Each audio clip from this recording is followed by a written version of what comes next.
할렐루야, 우리 기쁨 가운데 이 시간 함께 찬양하고 예배드리면 좋겠습니다. 우리 아무도 예배하지 않는 우리 찬양하심으로 9월 13일 창조절 둘째 주일 예배를 하나님 앞에 드리도록 하겠습니다. 함께 찬양하겠습니다.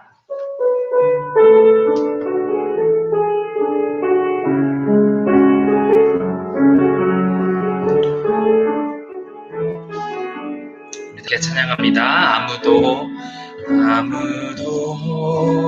예배하지 않는 그곳에서 주를 예배하리라.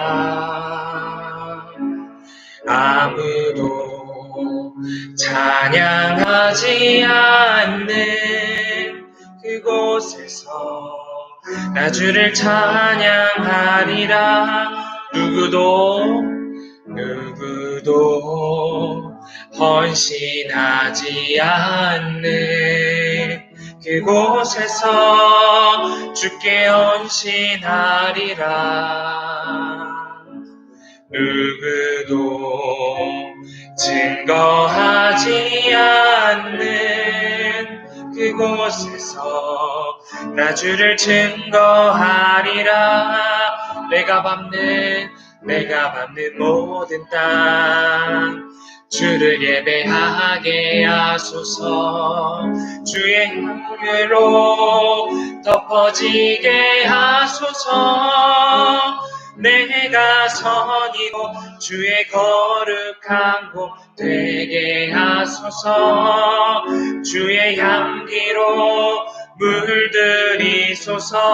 우리 다시 한번 고백합니다. 내가 밟는 모든 땅 주를 예배하게 하소서. 주의 보혈로 덮어지게 하소서. 내가 선이고 주의 거룩한 곳 되게 하소서. 주의 향기로 물들이소서. 이 시간 함께 묵상하며 기도하기를 소망합니다. 정말로 아무도 예배하지 않는, 그리고 모일 수 없는 지금 우리 시대 이 자리에서 우리가 깨어 기도하고 모이기를 힘쓰는 가운데 주님 앞에 예배드리기를 멈추지 않는 그러한 예배자, 또한 그러한 신앙인이 될 수 있게 해달라고 이 시간 함께 한 마음으로 기도하도록 하겠습니다. 주님께서 지켜주시고 지금 어려운 상황 가운데서도 우리가 믿음을 잊지 않고 주님 결단함으로써 지금 우리가 예배의 자리를 굳건히 지켜나갈 수 있는 주님 그런 신앙인으로서 살 수 있도록 주님께서 인도하여 주시옵소서. 정말로 아무도 보이기를 쓰지 않고 주님께 예배드리기를 주님 쓰지 않는 지금 이 시간 가운데 주님 내가 받는 모든 처소, 모든 공간, 주님 모든 자리에서 우리 주 예수 그리스도를 찬양하며 주님께 예배하기를 주님 게을리하지 않고 주님 우리가 숨쉬듯이 주님 예배하며 살 수 있도록 주님 우리의 몸과 주님 마음을 주님 굳건히 주님 지켜주시옵소서. 그 어느 순간 그 어느 때라도 주님 내가 내 본분을 잃지 않고 주님과 소통하며 주님께 기도하는 가운데 주님 내가 내 전심을 다해서 주를 고백할 수 있도록 그런 나의 삶의 자리와 삶의 모습과 주님 삶의 방향성을 주님께서 주님 다시금 고쳐주시고 주님께서 다시금 비춰주시고 주님께서 다시금 주를 향할 수 있도록 주님 나라와 주 세계와 온 열방 가운데 주님께서 함께하여 주시옵소서. 이를 위해서 우리가 함께 모여 주님 기도하기를 끊임없이 하며 주님을 주님 주저치 않는 우리 모두가 될 수 있도록 주여 우리의 몸과 마음을 주님께서 붙잡아 주시옵소서.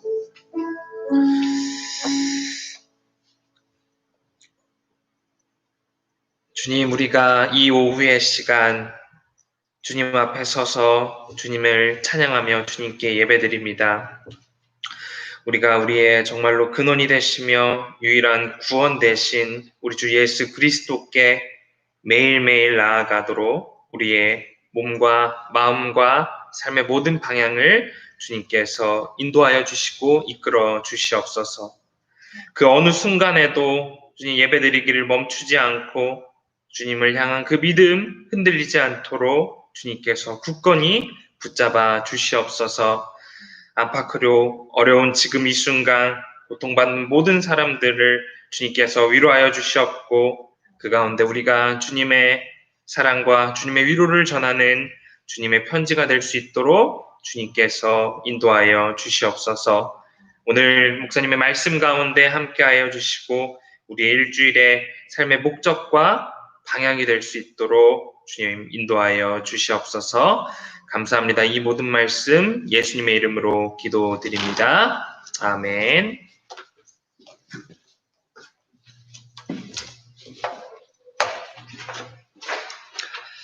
네, 이 시간 우리에게 준 하나님의 말씀은 사도행전 17장입니다. 사도행전 17장 1절에서 9절까지 말씀을 함께 봉독하도록 하겠습니다.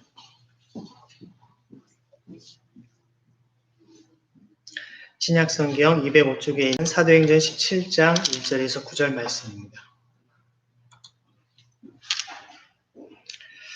바울 일행은 암비볼리와 아볼로니아를 거쳐서 데살로니가에 이르렀다. 거기엔 유대 사람의 회당이 있었다. 바울은 자기 관례대로 회당으로 그들을 찾아가서 새 안식일에 걸쳐 성경을 가지고 그들과 토론하였다. 그는 그리스도께서 반드시 고난을 당하시고 죽은 사람들 가운데에서 살아나셔야 한다는 것을 해석하고 증명하면서 내가 여러분에게 전하고 있는 예수가 바로 그 그리스도이십니다 하고 말하였다.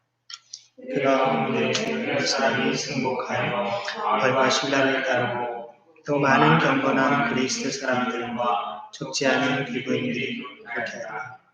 그러나 유대 사람들은 시기하여 거리의 불량배들을 끌어모아다가 패거리를 지어서 시내에 소유를 일으키고 야손의 집을 습격하였다. 그리고 바울 일행을 끌어다가 군중 앞에 세우려고 찾았다. 그러나 그들을 찾지 못하고 야손과 신도 몇 사람을 시청 관원들에게 끌고 가서 큰 소리로 외쳤다. 세상을 소란하게 한 그 사람들이 여기에도 나타났습니다. 그런데 야손이 그들을 영접하였습니다. 그 사람들은 모두 예수라는 또 다른 왕이 있다고 말하면서 황제의 명령을 거슬러 행동을 합니다. 군중과 시청 관원들이 이 말을 듣고 소동하였다. 그러나 시청 관원들은 야손과 그 밖의 사람들에게서 보석금을 받고 놓아주었다. 아멘. 이는 하나님의 말씀입니다. 네. 오전 예배에 이어서 우리가 계속해서 바울과 실라의 2차 전도 여행을 우리가 살펴보고 있습니다. 오늘도 아침부터 지금 낮에도 그렇고요. 가을 하늘이 굉장히 맑고 또 청명한 날입니다. 여러분들의 삶 속에서도 주님을 향한 그런 사랑과 기쁨이 더 온전하고 또 정말 맑고 깨끗한 여러분의 심령 되시기를 소망합니다.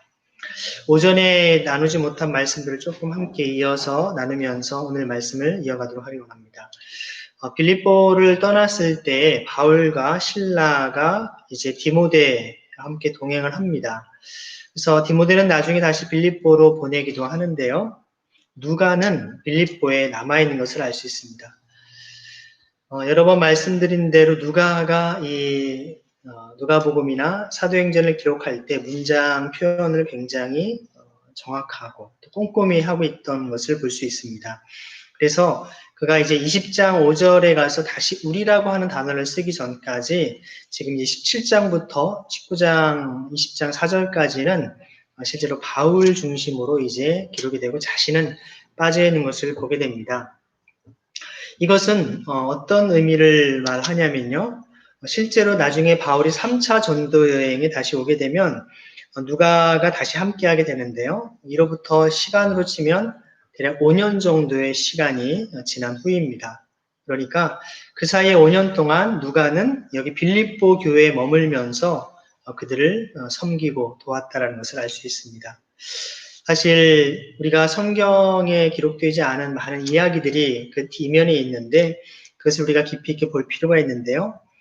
누가는 사실 여기에서 어디에도 자기가 기록한 사도행전임에도 불구하고 자기가 빌립보 교회에 혼자 남아서 표현을 그는 하지 않았습니다. 그런데 빌립보 교회는요, 바울이 세운 여러 교회들 가운데 굉장히 모범적인 교회인 것을 보게 되죠.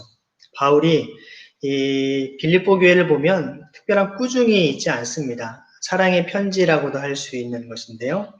그래서 바울의 전도 사역에 많은 협조를 했고 또 많은 도움을 주었던 교회이기도 합니다.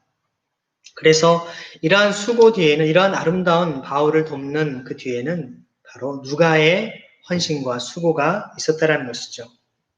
즉 오전에도 말씀드린 것처럼 바울이 1차 전도 여행 때에는 바울과 바나바라고 하는 인물이 중요한 역할을 감당했고 2차 전도 여행 때도 감옥에서부터 늘 함께 어려움을 같이 경험했던 이 신라의 도움과 힘이 굉장히 컸습니다.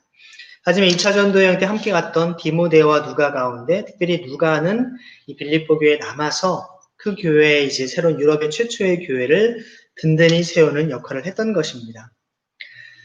의사 출신이었던 누가가 혼자 그곳에 남아있는 빌립보 교회를 한번 생각을 해보면요. 사실 거기에는 루디아의 가족과 또 이제 귀신 들렸다가 이제 자유케 된 여종, 또 그의 지인들이 있었을 것이고요. 또 바울과 신라가 감옥에 갇혔을 때 간수와 그의 가족들이 아마 성도들이었을 것입니다. 대략 가족당 뭐 한 4-5명씩만 친다 해도 최소한 한 10여 명에서 많게는 한 20여 명 정도 되는 그야말로 가정교회에 예배를 드렸다라고 볼 수 있습니다. 그리고 실제로 초대교회의 시작이 바로 루디아의 가정에서 됐기 때문에 비교적 여성 사업가로서 활동적인 이 여인의 그 집을 중심으로 이들이 모임을 가졌을 것으로 예상이 됩니다. 그런데 여러분 한번 우리가 깊이 생각을 해보면 여성 사업가, 여종으로 어떻게 보면 비참한 삶을 살았던 한 여인, 그리고 로마 어떤 군인들과 직접적 관련을 맺고 있는 이 간수, 사실 쉽게 어울리기 쉽지 않은 부류의 사람들이 함께 있는 것을 보게 됩니다. 그러니까 그 당시에 같이 어울리기 쉽지 않은 사람들이지만 그리스도 안에서 모두가 한 형제와 자매로 그들이 귀한 사역을 감당한 것을 봅니다. 이 모든 것을 가능케 한 인물이 누굴까요? 바로 누가 때문에 이런 일들이 가능하지 않았겠습니까? 그래서 누가의 이런 귀한 사역을 통해서 빌립보 교회인들을 위로하고 권면하며 가르침을 통해서 놀랍고도 아름다운 공동체를 이루게 된 것입니다. 실제로 여러분 성경 분량을 보면 복음서 중에서도 누가복음이 가장 분량이 많고요. 또 실제 사도행전도 역사적인 기록이면서도 분량이 굉장히 많습니다. 단순하게 한 사람이 쓴 분량으로 본다면 단연 누가가 쓴 부분이 가장 많다 해도 과언이 아닐 정도입니다.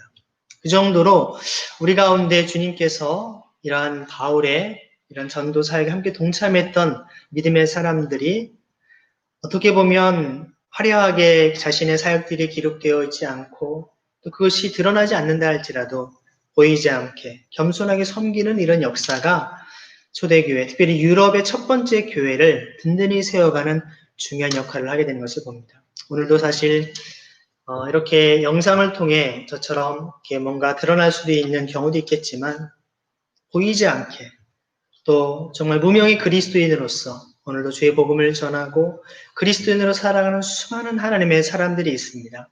그분들의 헌신과 그분들의 수고가 없다면 이 시대 하나님의 일들은 가능하지 못할 것입니다. 여러분들도 누가 알아주든 알아주지 않든 또 그 많은 사람들에게 영향력을 주든 주지 못하든 하나님 보시기에 합당한 그런 거룩한 삶을 이어가는 모두 되기를 소망합니다. 오늘 우리가 읽은 사도행전 17장 1절을 보면요. 이제 바울 일행이라고 이제 표현이 되어 있습니다. 여기에는 아까 말씀드린 것처럼 바울과 실라 그리고 디모데를 말하죠. 데살로니가 전후서를 보면 이 실라라고 하는 이름을 실루아노라고 표현하는 것을 보게 됩니다. 한번 1절 말씀 함께 읽어보겠습니다. 바울 일행은 암비볼리와 아볼로니아를 거쳐서 데살로니가에 이르렀다. 거기에는 유대 사람의 회당이 있었다. 빌립보를 떠난 이제 바울 일행은 이제 빌립보에서 서남쪽으로 약 한 65km 정도 떨어진 암비볼리로 갑니다. 거기 다시 서남쪽으로 약 한 45km 이상 떨어진 아볼로니아로 가게 되죠. 그런데 지금 바울과 실라의 몸 상태는 어땠을까요? 아무래도 이 빌립보에서의 그런 모진 매를 맞고 고생을 했기 때문에 그렇게 건강한 상태는 아니었을 겁니다. 그런데 그들이 어떤 이런 치료나 휴식을 선택하기보다는 바로 들이 또 다른 이제 선교지로 나아가는 모습을 보게 됩니다. 이처럼 서쪽으로 굉장히 멀리 떨어진 그런 곳으로 가죠. 걸어서 적어도 이틀 이상은 가야 되는 거리였습니다. 그러니까 빌립보에서부터 따지면 데살로니가라고 하는 지역은요, 대략 한 160km 이상이 되는 거리입니다.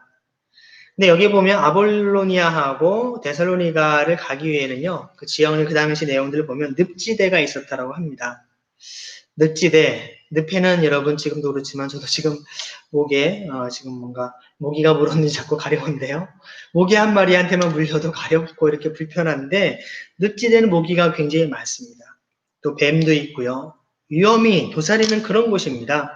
또 가파른 언덕도 올라가야 되고 숨을 정말 가쁘게 내몰아쉬면서 가야 되는 그런 곳이 바로 그 가는 여정이었죠. 그런데 그 데살로니가 많이 펼쳐지는 그런 곳에 가면 바다가 보입니다. 정면으로는 멀리 만년설이 뒤덮여 있는 바로 올림포스 산이 보이는 곳이죠. 해발 2,900m가 넘습니다. 2000년 전 올림푸산에서는 그리스 신화에 등장하는 여러 신들이 사는 곳이라고 불렸던 곳이기도 하고요. 실제로 최고 신으로 여기는 제우스의 왕자도 그 산속에 있는 것으로 그들은 믿을 정도였죠. 당시 마게도니아의 행정수도였던 데살로니가는요, 인구가 대략 한 20만 명 정도의 대도시였습니다. 오늘날의 20만 명은 뭐 그렇게 큰 인구라고 볼 수는 없겠지만, 우리가 2000년 전을 감안한다면 굉장한 도시였습니다. 바울이 거기에 이제 방문했을 때 그곳에 바로 회당이 있었다라고 일절에 나옵니다. 빌립보에는 없었는데 데살로니가에는 회당이 있었다라는 것이죠. 2절 말씀 읽어보겠습니다. 바울은 자기 관례대로 회당으로 그들을 찾아가서 새 안식일에 걸쳐 성경을 가지고 그들과 토론하였다. 항상 바울이 항상 선교를 하게 되면 중요한 거점으로 회당을 삼습니다. 회당에서 먼저 복음을 전하고 또 만난 사람들 접촉해서 연결을 하게 되는 것이죠. 중요한 선교의 거점 역할을 했던 것입니다. 거기에 가면 유대인뿐만 아니라 경건한 이방인들도 만날 수 있었기 때문에 그렇죠.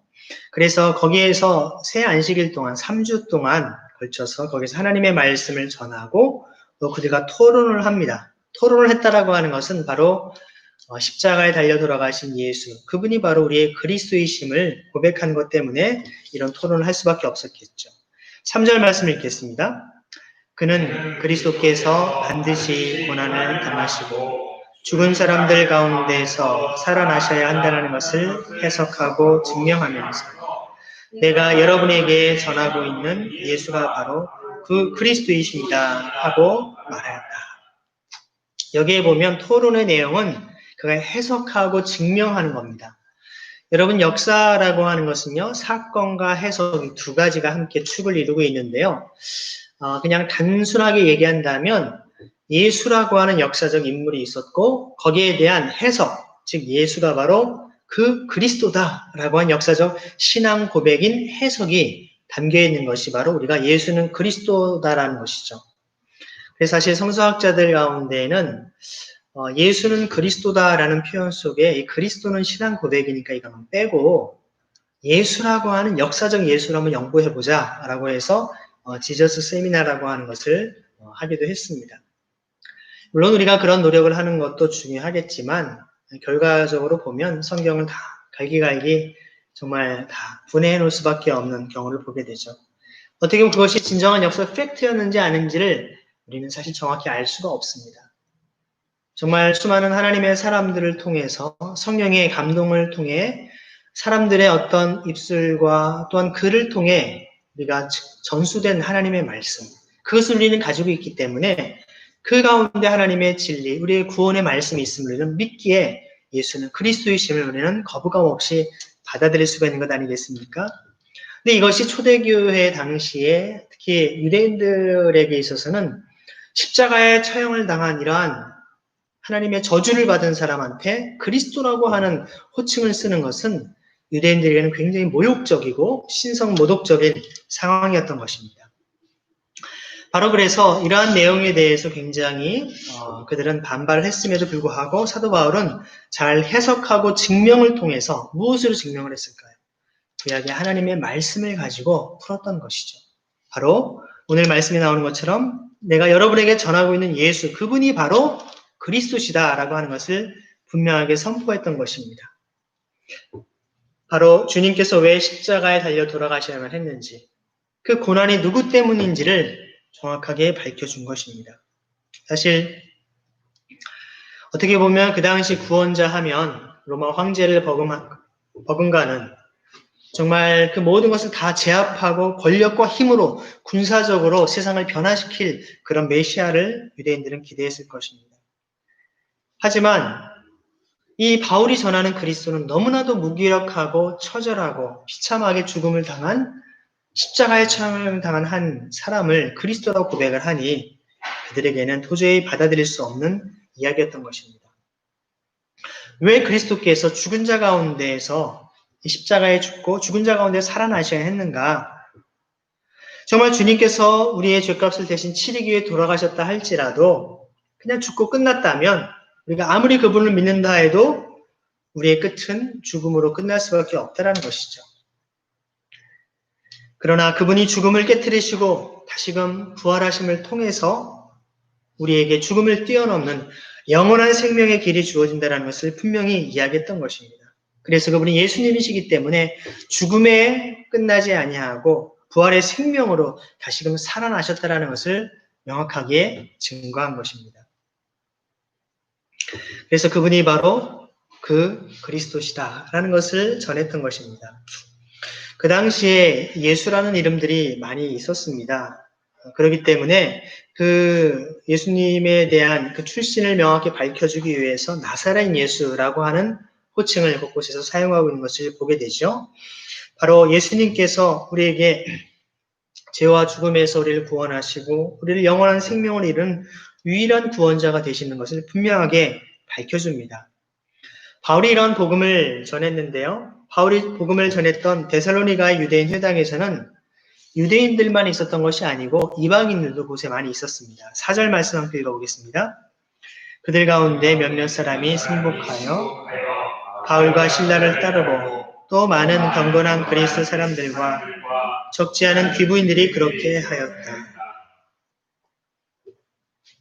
아마 바울이 이런 복음을 전할 때 몇몇 사람이 승복했다. 아마 유대인들 가운데에는 쉽게 이 얘기를 받아들이기가 쉽지 않았을 겁니다. 하지만 거기에 있었던 또 다른 경건한 그리스도인들, 그 당시에 헬라인이라고 불리죠. 또 적지 않은 귀부인들, 이런 분들이 함께 신앙 안에 나오게 되는 것을 보게 되죠. 사실 이러한 사람들이 주님을 믿고 또 이제 바울을 따르게 되는 것을 보게 됩니다. 그러다 보니까 이러한 단순한 그 바울이 좋고 신라가 좋아서 인간적인 차원의 그를 뭔가 이렇게 지지하는 그런 grup이라기보다는 그들의 삶이 바로 하나님의 말씀대로 예수가 그리스도이심을 그들이 고백하게 되고 예수님을 따르는 삶으로 결단하며 헌신했다는 것입니다. 여러분 데살로니가는요, 그 바로 로마 제국의 속주였던 마케도니아의 행정 수도였습니다. 행정 수도였다라고 하는 것은 그곳에 로마 총독이 살고 있다는 것이죠. 유대의 로마 총독이 있었던 것은 가이사랴입니다. 근데 마게도니아에서는 바로 데살로니가의 총독이 있었죠. 그만큼 거기에는 지배계층이 많이 있었다는 얘기인데요. 그리고 로마 제국의 주된 세금을 면제받는 자유도시이기도 했습니다. 여러분 세금이 없으면 미국의 여러 주 가운데에서 세금이 적은 곳으로 사람들이 몰리기 마련이죠. 그래서 여기도 많은 돈벌이를 하려고 하는 상인들이 그곳에 많이 몰려들었습니다. 결과적으로 정치적으로나 경제적으로 부유함이 넘치는 마케도니아의 최고의 도시가 바로 이 데살로니가였습니다. 빌립보는 첫 번째 성이라고 하는 자부심을 가지고 있는 도시였습니다. 직할지였기 때문에 그렇고요. 데살로니가는 마케도니아에 속한 최고의 도시였기 때문에 그 규모나 경제력에 있어서는 굉장히 큰 곳이었습니다. 로마 제국의 키케로는 이야기하기를 이 발칸반도의 데살로니가를 가리켜서 우리 영토의 심장이다라고 표현할 정도였습니다. 그렇게 거대하고 부유한 이 데살로니가에 바울 일행이 나타났는데 상대적으로 그들의 모습은 그리 화려하거나 어떤 권력을 지닌 그런 모습들이 아니었습니다. 한마디로 말하면 꾀죄죄하고 그냥 초라한 그런 사람들이었다고 해도 과언이 아니죠. 게다가 빌립보에서 거의 그렇게 정신을 잃을 정도로 매를 맞았기 때문에 이들의 온몸은 사실 상처투성이인 그런 사람들이었습니다.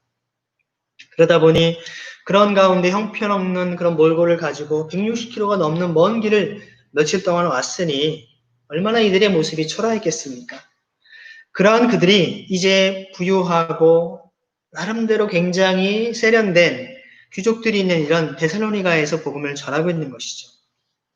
비록 그들은 질그릇처럼 연약한 인간이었지만 그들이 전한 복음은 바로 온 천하 만물을 창조하시고 다스리시며 구원하시는 생명의 주님을 담대하게 전했던 것이죠. 그들이 예수님을 믿으면 여러분 더 성공할 수 있고 더 권력을 지을 수 있고 더 부유할 수 있습니다. 이런 메시지 전하지 않았습니다. 어찌 보면 그들의 모습 자체가 마치 디모데가 누가가 보았던 것처럼 참 예수를 전하며 저렇게 고난을 받아야 되는가? 왜 저렇게 심각한, 저렇게 비참한 모습으로 주님을 믿어야 되는가? 정말 신실한 믿음으로 헌신한 사람들도 그런 생각을 하기 쉬운 삶을 살아간 사람들이 바울과 실라 이런 전도한 일행들인데 복음에 대해 전혀 알지 못하는 무언가 매력적이고 뭔가 어떤 좋은 것들을 추구하는 이런 사람들에게 있어서 이 바울 일행의 모습은 사실 전혀 그들의 관심거리가 되지 못했다는 것입니다. 그런데도 그 가운데 귀부인들을 비롯해서 여러 사람들이 귀를 기울이고 주님을 믿는다는 것은 무엇을 말할까요?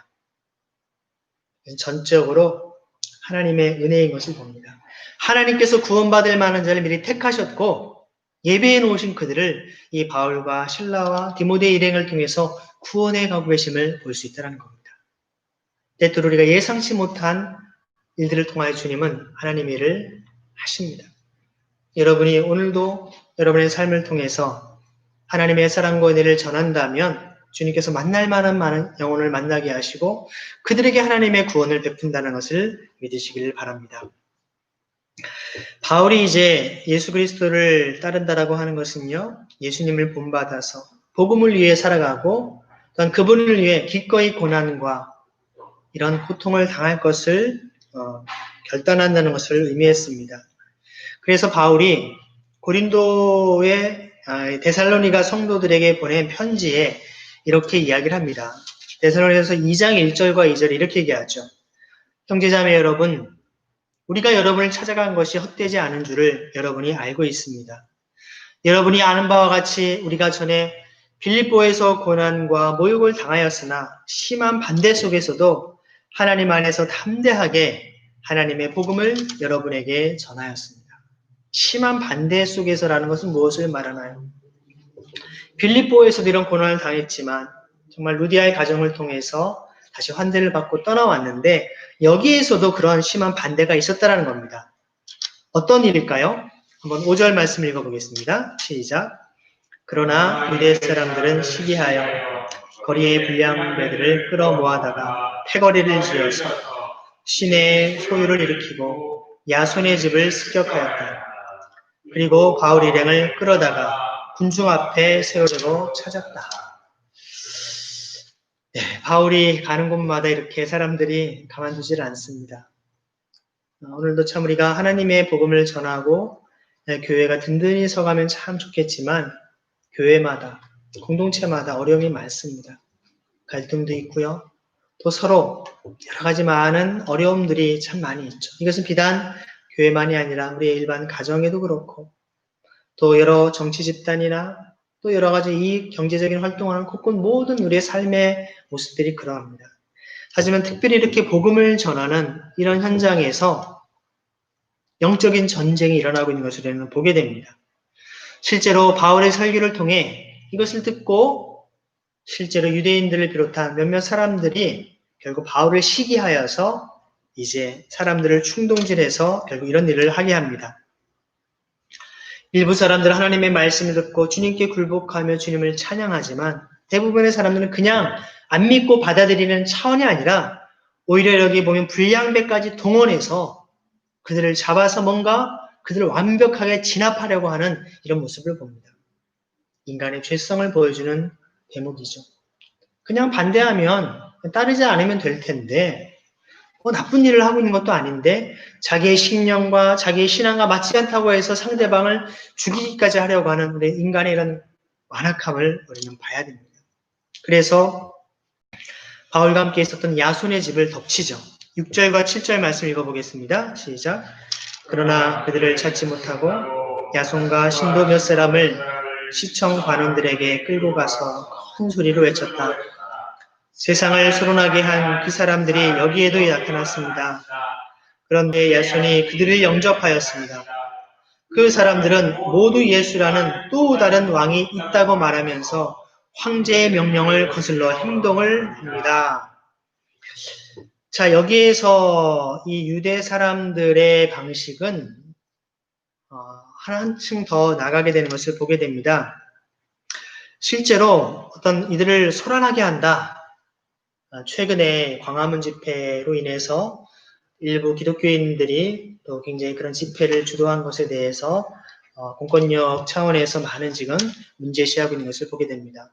코로나19라고 하는 특별한 상황이기 때문에 우리가 어쩔 수 없는 것도 이해를 하지만 또한 이런 것에 대해 실제로 어떤 신앙적인 어떤 활동이 또 위축되는 부분도 분명히 있는 것을 봅니다. 이런 과정 속에서 실제로 사람들을 뭔가 선동하고 뭔가 막 불러일으켜서 뭔가 세상을 시끄럽고 혼돈스럽게 한다라고 한다면 이것은 예나 지금이나 어떤 기득권의 입장, 권력을 쥐고 있는 사람들의 입장에서 볼 때는 위험 세력으로 간주할 수밖에 없습니다. 그들에 대해서 진압하고 이런 것들을 정말 당연히 무자비하게 탄압할 수밖에 없었다는 것이죠. 그런데 지금 여기에 있는 그 현지에 있는 사람들이 이렇게 사람들을 동원해가지고 지금 뭔가 무리를 일으킬 때 마치 빌립보에서 일어난 일과 똑같은 일이 일어날 수 있는 상황이었던 것이죠. 그래서 바울 일행을 이제 끌어내서 이제 바울 일행이 묵고 있는 야손의 집을 덮친 것입니다. 근데 마침 여기에 바울 일행이 없었습니다.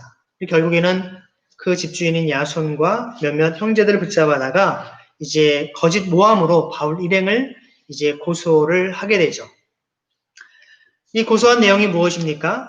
실제로 보니까 세상을 소란하게 한 그 사람들이 여기에도 나타났습니다. 세상을 소란하게 하는 사람들, 어떻게 보면 맞는 말입니다. 세상을 소란하게 한 사람들이죠. 하지만 어떤 의미에서 정말 이 소란이라고 하는 것이 진정한 진리이기 때문에 그들을 소란케 하는 것임을 우리는 잘 알지 않습니까? 사실 천하를 어지럽게 한다라고 번역되어 있기도 하죠. 이것을 원문을 그대로 놓고 보면요. 세상을 거꾸로 뒤엎어놓은 사람들이다라고 하는 표현으로도 번역할 수 있습니다. 그야말로 세상을 뒤집어 놓는 사람들이죠. 세상의 기존 질서를 황제를 중심으로 한 모든 권력과 세상의 성공을 향한 것과는 정반대의 길을 지금 제시하고 있는 것입니다.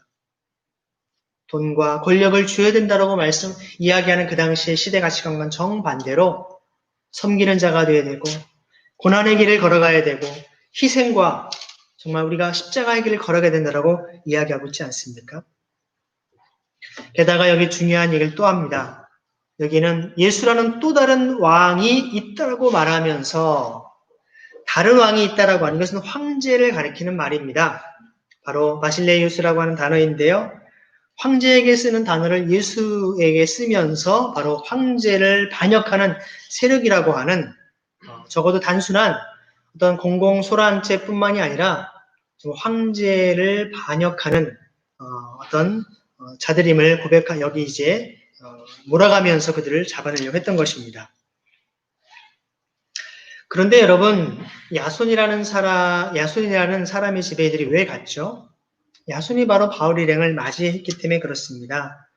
그래서 이 야손이 바로 바울의 무리를 이제 맞이하지 않았습니까? 그러니까 여기 맞이한 그 야손의 집을 결국 영접했다라고 표현되어 있는데요. 결국 기꺼이 이 바울과 그 일행을 맞아들이고 또 그들을 대접을 했습니다. 최소한 3주간 이상을 머물렀고요. 실제로 그 이후에도 데살로니가에서 수개월 동안 이제 머물렀던 것으로 볼 수가 있습니다. 그러면 여러분 보통 복음을 전한 아무리 좋은 믿음의 사람들이라 할지라도 잘 알지 못하는 남성 세 사람이 정말 몇 주도 아닌 그 이상의 몇 개월 동안 자기 집에 먹고 자고 지낸다라고 하는 것이 쉬운 일은 아니었을 것입니다. 사실 우리 어떤 가족이나 친지들이 와서 이렇게 몇 주일 지내도 부담스러울 수 있는 것이 인간인데 이 당시에 이렇게 오랫동안 자기 집을 제공한 그런 삶은 쉽지 않았던 모습일 텐데요. 그만큼 야손은 굉장히 이렇게 사도들을 잘 대접한 좋은 믿음의 사람으로 볼 수 있습니다. 그런데 이러한 귀한 일들을 감당할 수 있었던 정말 주의 복음의 귀한 삶을 감당하기 위해서 그 뒤에서 보이지 않게 섬긴 수고의 손길들이 있었다는 겁니다. 빌립보 교회를 보이지 않게 섬겼던 누가, 그리고 또한 바울과 함께 그를 도왔던 실라 혹은 바나바와 같은 인물, 그리고 이처럼 여기에 이제 데살로니가에서 이들을 영접하고 그 어려움 가운데 자신들이 잡혀가는 어려움이 있었음에도 불구하고 그 보석금을 내고서라도 다시금 이제 이들을 돕고 섬기는 삶을 살았던 야손과 같은 인물, 이런 분들이 있었기 때문에 결국에는 하나님의 귀한 복음 증거의 사역이 계속 이어갈 수 있었다는 것입니다. 사실 똑같은 사람들 가운데 어떤 이들은 복음을 전하는 바울과 그 일행을 잡아들이기 위해 폭력배까지 동원하는 그런 사람들이 있는가 하면 어느 누구는 자신의 고난과 그 여러 손해를 감수하면서까지 그들을 덮어주고 섬겨주는 그런 사람이 있지 않습니까? 예나 지금이나 마찬가지입니다. 오늘날에도 주의 복음을 전하며 하나님의 일을 감당하는 사역자들, 선교사들, 주의 종들을 잘 환대하고 따뜻하게 맞이하는 사람들이 있는가 하면 그런 것을 못마땅해 하고 불평불만하는 사람들도 동일해 있다는 것이죠. 하나님께서는 우리의 삶을 통해서 이러한 주님의 귀한 사명을 감당하는 믿음의 형제 자매들과 믿음의 일꾼들과 귀하게 함께 좋은 것을 나누기를 원하신 줄을 믿습니다. 여기에 이제 실제로 야손과 그의 집에 있던 형제들이 이제 어떤 무사하기가 쉽지 않았을 텐데 어떠한 일이 있었습니까? 8절과 9절 함께 읽어보겠습니다. 군중과 시청 관원들이 이 말을 듣고 소동하였다. 그러나 시청 관원들은 야손과 그 밖의 사람들에게서 보석금을 받고 놓아주었다. 사실 데살로니가 시민들하고 거기에 이제 관원들이 소란이 일어났죠. 사실 로마 제국을 전복하려고 하는 세력이 있다라고 하는 말이 있는데 어느 통치자가 가만히 있었겠습니까? 대부분의 이러한 시민들이나 통치자들은요, 이처럼 이런 모함에 쉽게 선동당합니다. 넘어갑니다. 조용히 가만히 있는 사람들의 이야기를 듣지 않죠. 교회에서도 그렇고요. 어느 공동체나 마찬가지입니다. 그냥 묵묵하게 있는 사람들의 어떤 동조나 이 침묵이 오히려 강하게 반대하는 사람들을 이기기가 쉽지 않습니다. 막 소리를 내고 뭔가 큰 소리를 내고 하면 되게 거기에 사람들은 휩쓸려가고 다 그런 분위기에 어쩔 줄 몰라 하는 것이죠. 결국 이렇게 곳곳에서 루스드라, 안디옥, 이고니온 곳곳에서 다 빌립보나 이곳 데살로니가에서 동일하게 이러한 일들이 일어나게 됩니다. 결국에는 그들의 어떤 복장도 봤을 때 그렇게 정말 어떻게 보면 볼품없는 자들이고 또 어디서 온 자들인지 잘 알지 못하니까 당연히 그들에게 제대로 된 어떤 대우를 하기 쉽지 않지 않았겠습니까? 결국에는 이제 바울 일행에게 자기 집을 제공해 주었던 야손과 그의 어떤 식솔들에게 이제 보석금을 받고 그들을 풀어줍니다. 여기서 말하는 보석금이라고 하는 것은요, 우리가 생각하는 것처럼 일반적인 돈을 의미하지는 않습니다. 일종의 각서를 의미한다라고 볼 수 있죠. 그러니까 죄인 취급 당하고 있는 바울이나 그의 이론과는 다시금 상종하지 않겠다라고 다시 이제 그를 만나면 신고하거나 또한 그것을 어기면 어떤 형벌도 달게 받겠다. 아마 이런 내용들을 담은 서약서, 각서를 쓰고 풀려났다라고 보는 것이 더 맞습니다. 왜냐하면 이제 이 정말 소위 말하는 조폭들에 가까운 사람들까지 동원해서 이들을 통치자 앞에 끌고 간 사람들이 그냥 이들을 돈 냈다고 풀어주는 것으로 가만히 있었겠습니까? 그런 상황이었기 때문에 바울 일행이 떠난 이후에도 이런 유대인들은 계속해서 믿음의 형제 자매들을 힘들게 한 것을 보게 됩니다. 사실 바울이 나중에 데살로니가를 방문하고 싶었지만 데살로니가서 2장 18절에 보면 이렇게 표현합니다. 사탄이 나를 막았다. 쉽지 않았다는 겁니다. 아마 이것은 야손과 믿음의 형제들이 서약서를 쓰게 한 것 때문에 다시금 거기에서 그런 사역들을 감당하기가 쉽지 않았음을 보여주는 것을 우리는 짐작을 하게 됩니다. 하지만 데살로니가서 3장 2절에 보면 바울이 아테네에서 디모데를 다시 데살로니가로 보내게 되는데요. 자기를 대신해서 이제 데살로니가 교인들의 믿음을 북돋아 주기 위해서 보냅니다.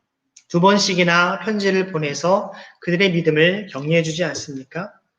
여러분이 잘 알고 있는 데살로니가 전후서가 바로 이런 상황의 교회에 나온 것입니다. 고린도까지 갔을 때 데살로니가 전서를 쓰고 바로 이어서 데살로니가 후서를 기록한 것이죠. 결국에 이런 아름다운 이야기들이 이제 오늘 바울의 서신 가운데 나타나게 되는데요. 나중에 로마서 16장을 살펴보면요. 바울이 나중에 나의 동역자인 디모데와 나의 친척 누기오와 야손과 소시바더가 너에게 문안한다라고 표현합니다. 바울과 함께 로마의 교인들에게 문안하는 사람들 가운데 바울의 친척 야손이라는 사람이 나옵니다. 여기 친척이라는 말은 사실 헬라어로는 동족이라는 의미도 있기 때문에요. 동족 유대인이라는 의미로 볼 수 있습니다. 아마 이 데살로니가의 야손인지는 정확히 알 수 없지만 아마 그가 아닌가 우리는 짐작을 하게 되죠. 이처럼 우리의 삶 속에 거룩한 믿음의 사람들과 함께 공동체를 이루어가고 어렵고 힘든 상황이지만 그들을 돕고 섬기는 삶을 통해서 그들이 어려운 상황에 믿음을 지킬 때 그것이 나중에 시간이 지나서 또 다른 아름다운 믿음의 공동체를 세워나가는 것을 보게 됩니다. 오늘 우리의 삶 속에 문제와 어려움이 있고 또 우리가 다 이해할 수 없는 것들이 있다 할지라도 주님께서 여러분을 통해 새로운 아름다운 믿음의 공동체를 이루길 원하시고 또 여러분들을 통해 주님의 거룩한 일들을 감당하실 줄 믿습니다. 그래서 우리가 이런 어리석은 정말 주의 복음을 전하는 자들을 대적하는 자리에 서는 것이 아니라 함께 주의 복음을 전하는 일에 하나님 나라에 동참할 수 있는 저 여러분들이 간절히 소망합니다. 같이 시간 기도하실 때 여러분 주님 우리의 마음속에 바울과 실라와 디모데가 전했던 그 복음의 핵심 예수님이 바로 우리의 구원자 되시는 그리스도이심을 전했던 것처럼 우리의 삶을 통해서도 주의 복음을 전하는 삶을 살게 해주시고 또한 우리와 함께하는 믿음의 동역자 귀한 형제 자매들과 함께 서로를 돌아보며 섬기며 사랑함을 통하여서 어려운 난국을 잘 이겨낼 수 있도록 은혜를 베풀어 달라고 같이 합심하여서 기도하시겠습니다. 기도하겠습니다. 주님, 오늘 우리에게 말씀하시는 주의 음성과 생각 가운데 믿음으로 주님을 바라며 뵙게 하시고 아버지 하나님께서 우리에게 허락하시는 이 겨울의 시간을 통해 주님의 살아계신 기도하시는 분을 주옵소서. 주님 오늘 함께 하시는 주님은 우리에게 함께 하시고 성령으로 주와 함께 하셔서 주님의 거룩한 말씀을 들으면서 주옵소서. 주님 오늘도 함께 하시고 아버지 크신 사랑을 하시고 주님의 충분히 믿음의 자리에 나가시는 주옵소서. 주님 우리의 삶을 통해 사시는 주 하나님의 거룩하신 은혜를 바라볼 수 있는 우리의 삶을 인도해 주옵소서. 아버지 하나님 주님의 크신 사랑을 주옵소서.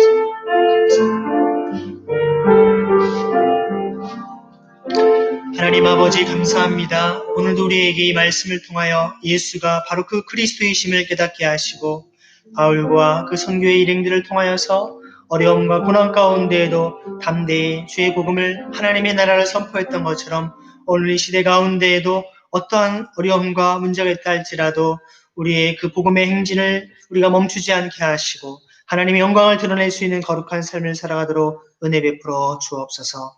살아계신 예수 그리스도 이름으로 감사하며 기도드립니다. 아멘. 함께 찬송가 88장 찬양하도록 하겠습니다. 찬송가 88장입니다.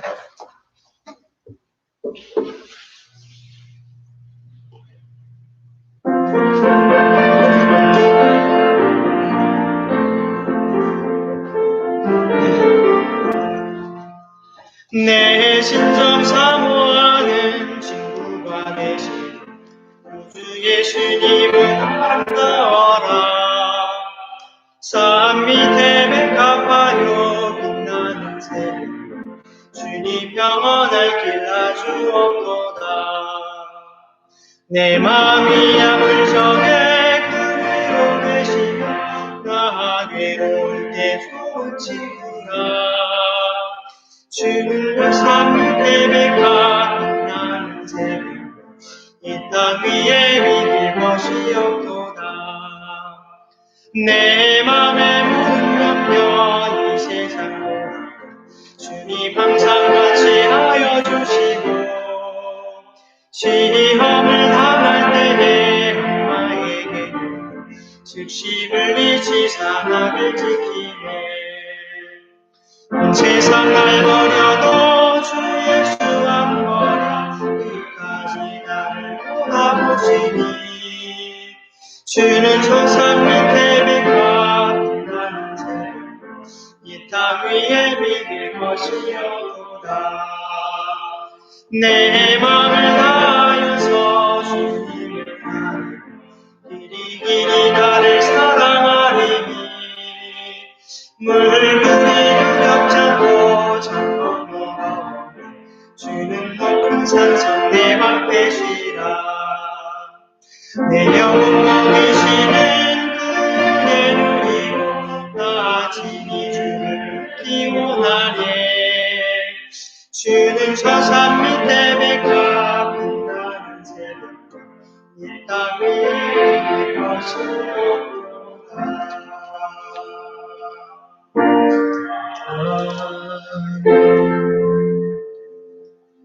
오늘도 예배 함께 하신 여러분 축복하며 환영합니다. 네, 계속해서 저희가 유튜브로 예배를 드리고 있습니다. 여러분들이 있는 곳에서 매일매일 여러분 주님과 동행하시길 바라고요. 여러분 하나님의 말씀을 더 깊이 가까이 할 수 있기를 바랍니다. 여러분 이렇게 우리 은진교회 홈페이지에 들어가시면 교회 소식란에 교회 주보가 함께 올라와 있습니다. 여러분이 예배를 드리실 때 주보에 있는 내용을 참고하시면 같이 도움이 될 거고요. 또 이곳에 보시면 새벽기도 난 옆에 보면 여러분들이 함께 읽어갈 말씀 구절들이 써 있습니다. 이번 주에는 에스더 6장부터 욥기까지 이렇게 표현이 되어 있습니다. 여러분들이 에스라입니다. 참 에스라 6장부터 여러분들이 계속해서 하나님의 말씀을 깊이 있게 묵상하며 나가길 바랍니다.